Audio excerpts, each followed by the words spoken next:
Greetings, magical mages and spiritual sages. Welcome to Age of the Mage podcast, and this is episode 47.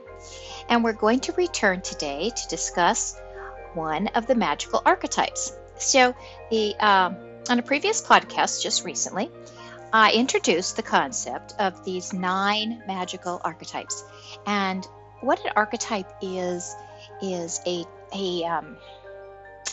kind of a holistic idea of a representation of something that everybody kind of understands at a deep level. An archetype resonates with people. You know, if you say warrior, a person has a vision of what that means. If you say a librarian, someone understands what that means. Now, again, it's generic and it could involve stereotyping.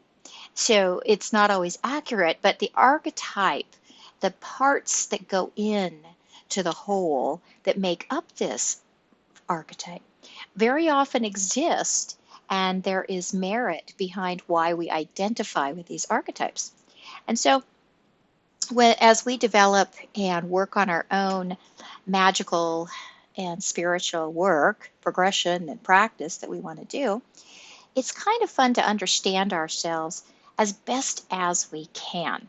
And so I've been talking about this magical persona we're going to create, and we've been hopping around a little and introducing it as we go, but eventually we'll really get it down. We'll put it on a page and journal it and have it all in one place so we can reference it and really utilize it in our studies. But we're doing kind of short and brief introductions to start with, just to help people get familiar with that idea.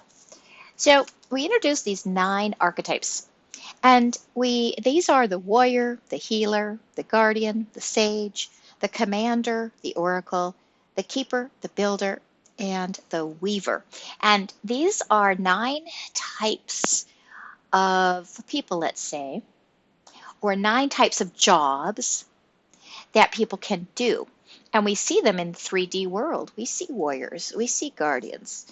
A guardian might be someone that's a bodyguard for someone, or maybe law enforcement, different types of these things. They tend to want to protect others. You might even have that strong guardian archetype as just being a parent that is very protective of your children or something like that. We see healers. We see them in doctors and nurses and alternative healthcare systems.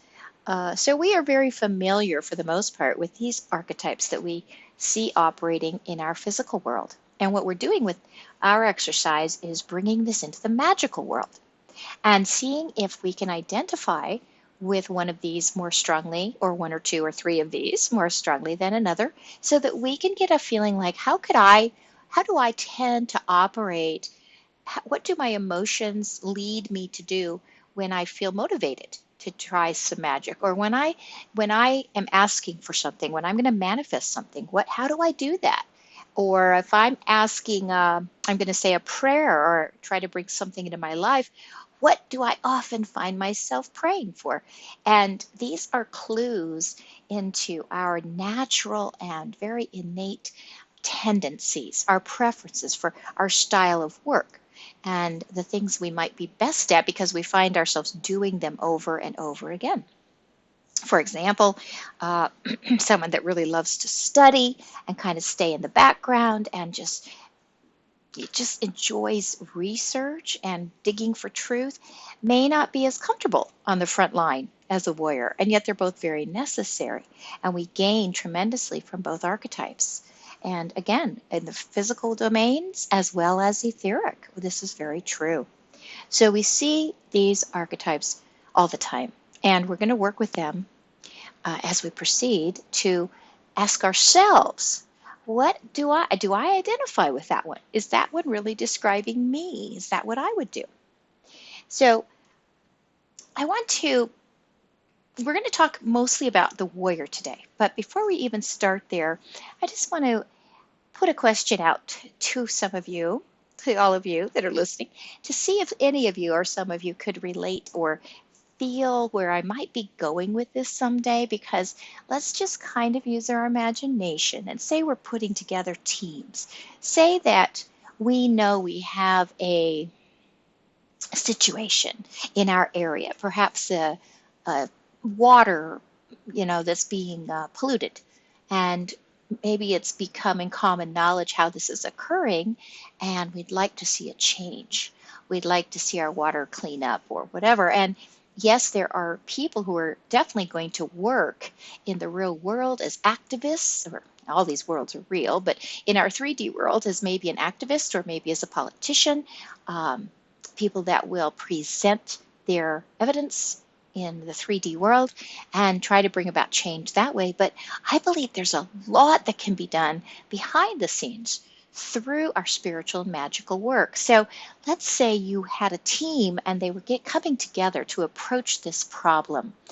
Maybe someone on the team is very good at healing, and they're the type of healer that works on land and geographic formations and water and things like that, bodies of water like lakes. If that person joins the team, they could take on that role of overseeing healing the water and cleansing it over a period of time. Let's say that someone else is very good at protecting. They are that natural guardian and protector that we've been talking about. And they feel like, we're going to be a force of goodness, so we're going to be a team of light, and we might attract some dark resistance. So what I'm going to do is go in and I'm going to be the protection. I'm going to put an umbrella of protection over my team so that they're not harmed while they do their work, and they are maybe not even noticed. All different kinds of protection exist, and some are almost like camouflage. So maybe that person is very good at that particular part and will serve the team in that way. And then you might have a couple who are the warrior types, and they want to tackle this head on. They're just tired of maybe corruption that they are seeing or something. And they wouldn't have to harm anyone at all, but they could go in and use warrior style traits magically to maybe dismantle, you know, um, organizations in etheric worlds. They could maybe dismantle some connections that are enabling the corruption to exist, things like that. So they might be more direct and want to go after things they could take apart in order to help corruption break down and help the light shine on an area. So again, you could see how this team could be built up to do this very magical spiritual work behind the scenes.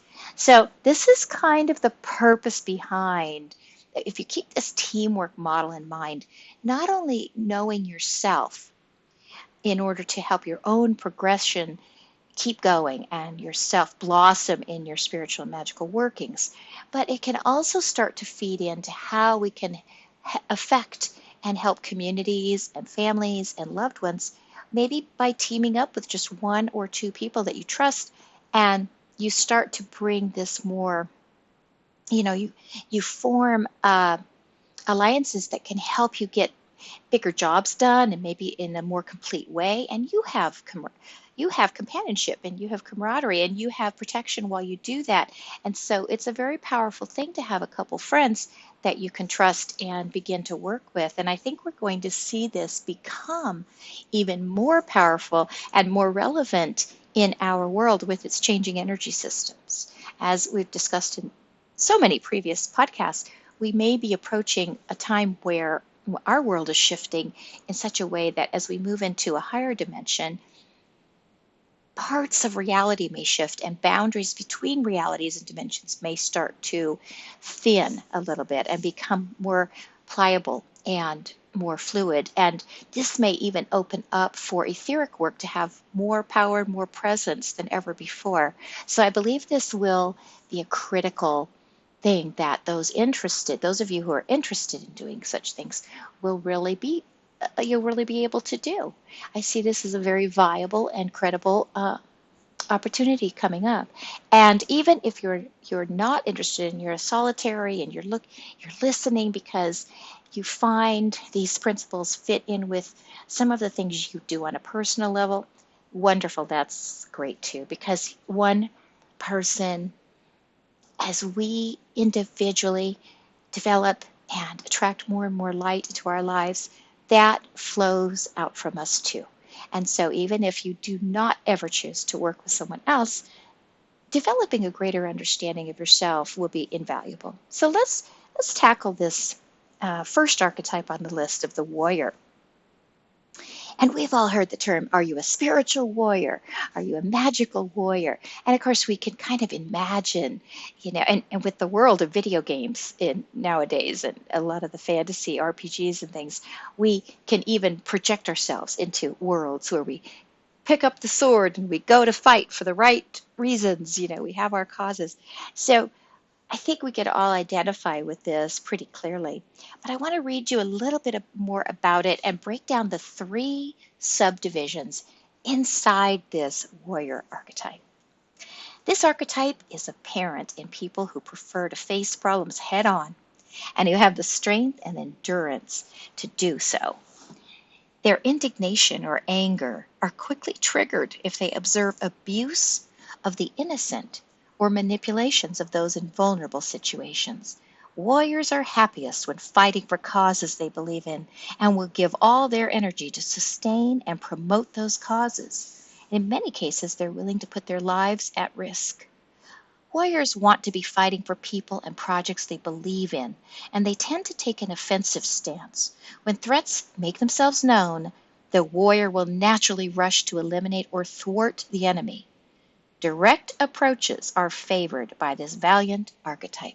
So it fits pretty much with what we were saying, and I'm sure with most of your ideas about the warrior. So I want to break this up because there are more than one way, of course, to be a warrior. And I'm just going to list our main 3, but the ways we could do this are all as individual as we are. So I guess the combinations that could come into play are just infinite. But these are 3 general ways to look at the magical exploits or adventures that a warrior might take. And we're going to make these fun. We're going to use some fun kind of weather-related words here to build up some imagery. So the first one is called the Tempest Warrior.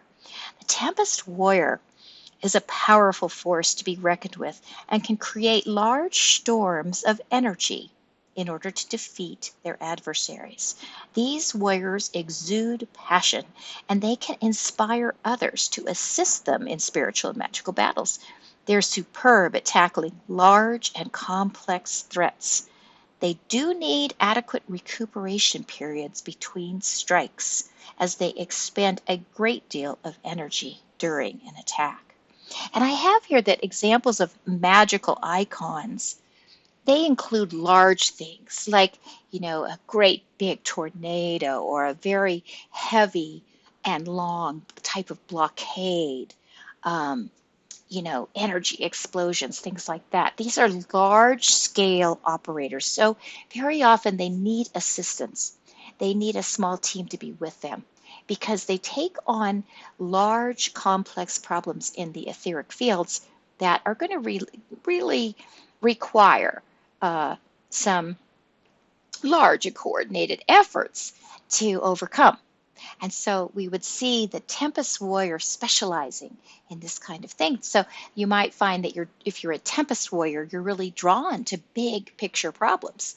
Like you are really driven to fix large scale things that you perceive are harmful to humans or other beings, animals, anything like this, you would perceive it and it would be kind of large, kind of complex, but you're willing to tackle it.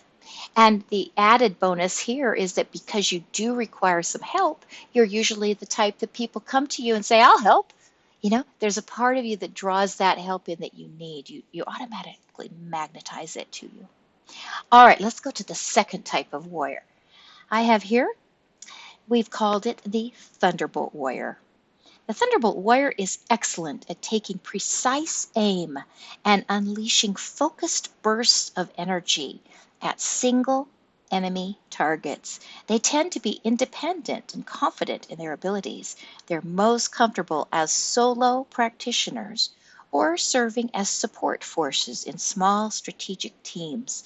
They tend to be cautious with their enemy expenditures and can often sustain long periods of battle without significant rest periods. And magical icons or etheric tools that the Thunderbolt Warrior might use are things like charged arrows of energy, projectiles that have been infused with light. And so when they hit areas of darkness, that darkness has to disperse. So you see this pattern by kind of a little more solitary individual who doesn't necessarily want to be strategizing the whole battle, maybe more like the Tempest does. And they might not want to be right up close and personal on the front lines. They're a little more hanging back in the distance. And they will take on very precise and specific nodes of energy that need to be dislodged, and they're very good at that. And because they're careful and cautious and they're waiting for just the right times and things like that, these kind of magicians can sustain their energy, and they can last in kind of a long situation because they're not always working. They are waiting. Timing is important to the Thunderbolt Warrior, and they're very specific things that this type of warrior would be used for. All right, so the third and final type of the warrior archetype underneath the warrior is the shadow warrior. The shadow warrior is stealthy and fully prepared to tackle hidden enemies. This warrior is willing to take the time necessary to lay traps, understand the agendas of the enemy, and lie in wait for opportune times for attack. As magical practitioners, these fighters work very well in small assault teams. They're willing to accept the risk of moving behind enemy lines in order to reach their targets. We advise these warriors to fulfill their missions in the company of a trusted companion who can assist them should they need help returning to safe territories. Their need for rest and recuperation depends on the intensity and duration of the specific task at hand. And the example of the icons that this type of warrior might use are things like invisibility cloaks or night goggles. Things that they're going to take into etheric realms that mean something to them, that will keep them safe through stealthiness. They won't be seen necessarily. And they're even willing to do a little bit of spying. Some of these types of warriors might have a knack for going to astral projection or remote viewing perhaps, where they can remain camouflaged while they learn things about their future targeted area. So again, back to this idea of helping a lake get cleaned up, for instance. This type of spiritual warrior, magical worker might be able to remote view the area, and they might even overhear conversations between people who really should not be, who are planning negative things for that area, and they might be able to report that back. And they have some abilities to remain safe while they're doing that, but it is advised that they have someone working with them. And finishing up the warriors, it does say that they work well in teams. They like to focus on direct disruption techniques, and these are aimed towards aggressive people that are harming someone or something. These types of opponents might include adversarial extraterrestrials or interdimensional groups, including demons, or even things like pesky poltergeists, malevolent tricksters, things that are causing problems for people. These warriors have a very direct approach, and they can combine various ways that they work, and they can bring extra teammates for additional help, and they're very competent. They can take care of a lot of problems. And we may see that these become very important in the coming days, because we may perceive situations that need adjustment to help us as a collective, as humanity, move on to the best timeline that we can. And sometimes this could include, helping those that are working in the 3D world to get things right, maybe rescue people that need relief, need to be rescued from certain situations. These little teams of magical workers, including the warrior that we've talked about today, can just be indispensable because they can back up the others that are working in the physical realm. They can even go without those people and lay the groundwork for certain types of operations. And so they're powerful. And you can also have the warrior spirit that wants to defend and protect, in a way almost overlapping with the guardian in some ways, your own life, your own etheric space that you have claimed as a sovereign space, your own home. Perhaps, you have a family or a child that depends on you or someone. And the warrior spirit can really help you because it can act as a scout. You can set up etheric traps around a place that you want to keep protected. And you can develop and learn how to work in these spheres so that you can feel safer or keep someone you love safe through these means. And so that's the first one. We are going to work through all 9. But I would love to. We have been calling out for the guardians and protectors. I think they are coming forward. They want to help us lay the groundwork for all the magical and spiritual work we will be called to do throughout this great gathering and throughout our timeline shift. And so I've been releasing these podcasts, urged by other dimensional guides to put this call out for the guardians and protectors. And today I feel that the time is coming now to kind of put the word out for our warriors to start showing up as well. And we're going to be working hand in hand with each other to bring light into the dark corners and really help truth become exposed more and more. And we can do it in some pretty gentle ways. We can magically affect etheric realms so that it trickles down into the physical, and it doesn't require violence. It doesn't require the kinds of things we would like to avoid, some of the big kinds of schisms. We may have some of those happen in our world, unfortunately, but we can really help smooth things out, I believe, by adjusting and being there to work in other realms. And we can even call on assistance of interdimensionals and extradimensionals that we are aligned with to help us in these projects as well. So we're heading into a fascinating time period, and I believe that knowing more about these archetypes and what you resonate to is going to help you find your place in this big adventure that we're all undertaking together. So that's it for today, and I thank you so very much for being here. And if you feel like, hey, I'm a warrior, I've got a little of it in me because I have an Aries rising, and that Aries fire sign always, reacts fast. And so I identify with those of you that have some of this nature. I am not always the best to sustain this kind of the energy that it takes to follow through. And I think a couple of my archetypes, I'm more aligned with a couple of the others, but I do identify with a portion of this for sure, because I do not like to see the vulnerable get harmed. I am a huge advocate for freedom for all and helping all those that are currently not free and are enslaved. I really want to see our children and our people free. So I understand the feelings behind many of you who identify as a warrior, and I welcome you.